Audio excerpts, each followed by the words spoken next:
Hey guys, I'm Matt, and I just want to thank you so much for watching this video. I hope at the end of it you'll be ready and able to share your testimony to others and share what Jesus has done for your life, and that you would be able to equip other people to share their testimony as well. Because it's not just about what we can do, but how we can equip others to serve Jesus and His kingdom, because that's what it's about, right? So let's do this. All right, so as many of us know, we're called to share the gospel. Unfortunately, not everybody wants to have a gospel conversation. So we need to be ready to share the gospel to somebody in a quick way. So I'm going to teach you how to do that through your story, also known as your testimony. So watch me do it, and then I'll show you how you can do it.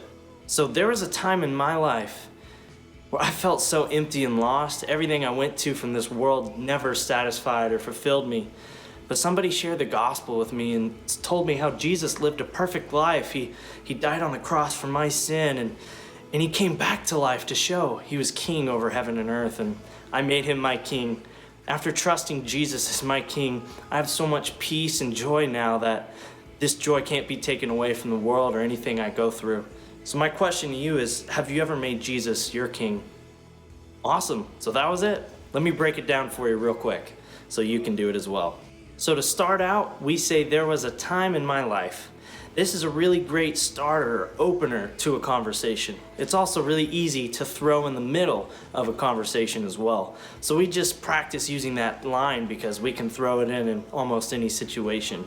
And when we're describing the time in our life before Jesus was our king, we want to identify things in our life that can be relatable to who we're sharing with. For me, I was lost and empty before Jesus. Other examples are depressed, angry, bitter, jealous, scared. All these are so relatable to so many people, and a lot of people don't have the answer to escaping those, but we have it. It's Jesus. So let's share that, guys. So after we share our life before Christ, we're gonna share Christ's life and what He did for us.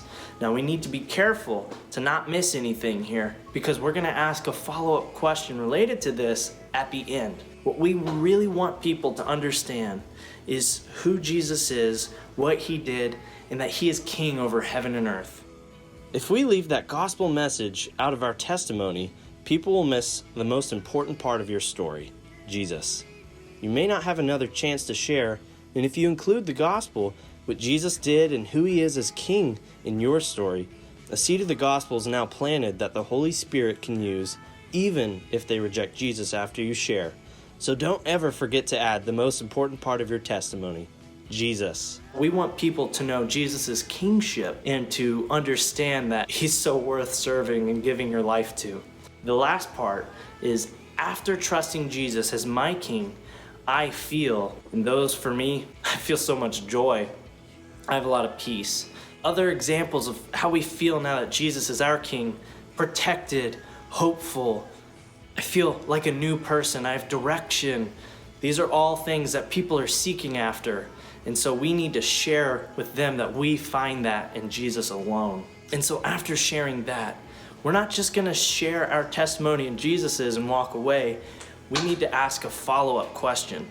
Have you ever trusted Jesus to be your king?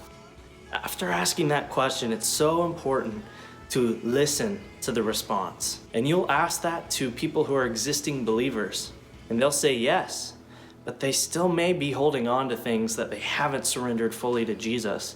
And so I just challenge you to challenge the people who may answer that, just, yeah, I made Jesus my king. Awesome. What does that look like? Is there anything in your life that you're holding back, or Jesus has complete control in your life?